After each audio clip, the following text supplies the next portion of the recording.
Today, Socrates is special. Unfiltered early morning musings, no crazy edits. Twitch has been nothing more than an abhorrent platform lately. Additionally, I wanted to consider the current events, from Nana Lynn and Zoe Spencer to the Misk situation, as well as the Twitch culture and the misuse of power relations. My problem at the moment is that I believe Twitch and its streamers are using SA as a disgusting weapon at their discretion. However, in order to get what I mean, let's simply examine each scenario and examine how individuals are reacting to the SA crime. Zoe Spencer comes first. Her drama with Therefore Illuminati didn't really matter, therefore I don't really care. The extreme misogyny in the streamer community is the source of this. People were spreading false information about Zoe. It's obvious that the critique didn't come from a sincere place, but I'm not saying it isn't valid. It wasn't the result of folks actually thinking Shorty was tripping. It seemed more like she was being criticized because she was a woman. I also mentioned that, given the existence of poor performers, it didn't seem like anyone was consistently attempting to cancel her. Everyone is envious of Zoe Spencer. They are engaged in a hate campaign. It's entirely true. Alright, very valid. Not to detract from it. I support you all. She's peculiar. I'm merely attempting to ascertain where his enthusiasm for Day Frost is. He coincided with this timing. There is a video of him making fun of someone while pretending to be humorous, attempting to understand why Zoe is receiving so much attention, but Day is receiving none. Harassed a woman in the grocery store and got away with it, along with an invitation to a streamer university, while Zoe is the target of a huge hate campaign and is ridiculed by every streamer, which seems so petty to me. For show, Shorty is strange, but his enthusiasm is erratic. People will fight to protect their favorite streamers, but I can assure you that no one will speak up when you have the most blatant instance of hypocrisy. The fact that there are still other weirdos in the same rooms as these broadcasters makes it impossible for me to take this content seriously, or can I continue to associate with despicable individuals. Zoe, you can cook. Punish her. Take her away from here. Whatever you want to do. Ultimately, though, these streamers will continue to be pals with strange individuals like DA. Therefore, the fact that they are banishing her for the same reasons as other streamers seriously contradicts this entire hate campaign. Let me first explain what I meant in some perspective. In essence, as the Shay puts it, there was a video that I believe was captured during a webcast with a cougar. Additionally, he pretended to fall to touch Shay's butt as she was sweeping. I realize this seems a little conspiratorial, but finding this clip was too time-consuming. Additionally, your page will likely appear like this when you enter the Shaw Frost sweeping. You won't discover the footage based just on that, but it's comparable to Netflix and they are aware of what you're talking about. However, there is a link to a YouTube broadcast featuring that same woman. Clearly the video is really strange. No matter how you look at it, it's strange.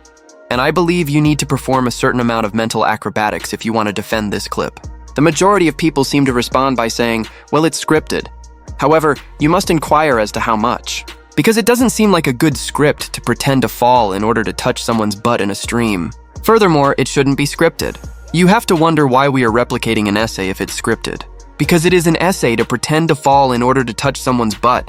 Additionally, I don't think we should rule out this clip given how things have turned out. Even though it appears humorous or lighthearted, I believe it to be an essay.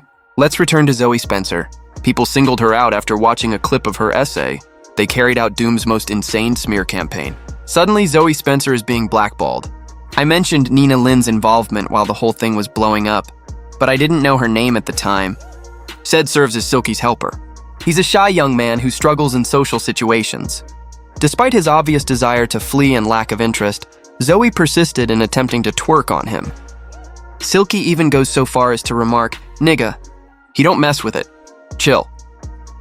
This chick from the spicy episode, could have been love, ends up doing it even though Sai obviously doesn't want her to twerk on him. And keep in mind that everyone canceled Zoe after this. Nina actually ascended inside the room. With her, you had a lot of yala-eyed activities. She was so connected to rage that she had the opportunity to describe it as embarrassing in the first place. You can only use your rage to broadcast if you are connected. That says a lot, in my opinion.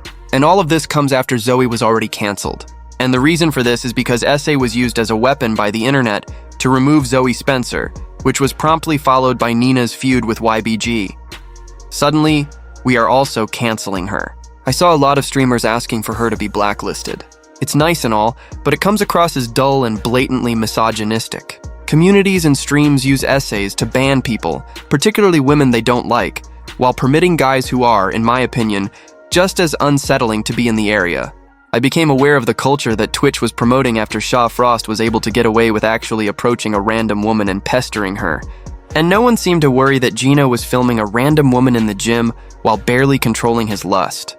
I should also clarify that Zoe and Nana were both unbanned. SA seems to be seen by Twitch as just another PR roadblock, in addition to being a tool that individuals are using to cancel other influencers. In order to silence people, they impose prohibitions, which are then lifted when it seems like the noise level has decreased. Remember, the only reason Nana was banned again was when Fake Toast revealed, "Nah, that was SA and I was uncomfy." I want to amend myself since I mentioned that the clip was strange, but I also mentioned that it was fun. However, Toast acknowledged that he was uncomfortable when he came out, and that was SA. And that's another reason I wanted to bring up the day clip. We truly don't know what's going through someone's mind, even though we only see one item and can readily conclude that it's planned and not very serious. However, you may wonder why it takes two separate SA occurrences for someone to be blacklisted. This is due to cultural factors. Asmon Gold commented on the optics. Let's now discuss the Amiru problem and how evil that quirk is. I mean, no BS, dude. That stuff is simply wicked throughout.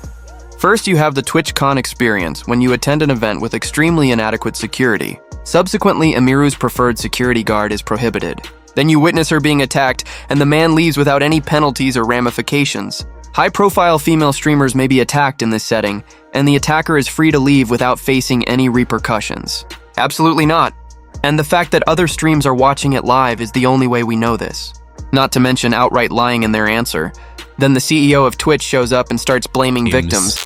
Obviously, we saw one Twitch streamer yesterday, Amiru, get assaulted by a male fan, and a lot of streamers have, especially female streamers, have talked about, the danger that they feel from these sort of toxic, I guess, parasocial kind of creeps. What are you guys doing to prioritize safety? Because I know also a bunch of Twitch content creators said that they were too scared to even come to TwitchCon this year, just in case something like what happened yesterday would happen. The safety of our creators is the top priority. The challenge we face is a challenge in today's society. It's not limited to Twitch, it extends throughout our society. I do think that when you're live streaming, in many ways, since you control your community and you can ban people, you can make it so that those people that you don't want engaging with you and participating with you aren't there. Okay, it's very different. When I use other short form content and people say all sorts of stuff, well, I can't stop that. But when I live stream, they basically don't bother me. What kind of bullshit are you talking about then? God damn. Other people's activities are beyond your control, particularly those of insane, psychotic, and parasocial persons. It's common for people to avoid bans, create new accounts, etc., but these are publicity gimmicks. These are designed to drown out the noise rather than to truly address the harm. The community's streamers and Twitch's lackadaisical attitude toward these sexual offenses have created a culture in which the frequency of these crimes is high. And it's obvious to me that SA has been reduced to a gotcha now that these crimes are coming under scrutiny. Then there's the miskiss scenario I just discussed. Evil, stop it. One of your guys is accused of hiding SA. Note that this was 3 years ago. It took place in 2022. In the video, I said it. However, you must be wicked if you are accused of hiding SA. How does one even obtain that accusation? And it's a certain person. Institutions that accomplish this are already known to us. However, you are not a good person if you are accused of hiding your SA. Truths. Amiru has now come out and admitted that he is essentially an abuser, and that he has also attacked her. Kuko, another broadcaster, has yet to be banned despite her allegations that he had slept with her while intoxicated.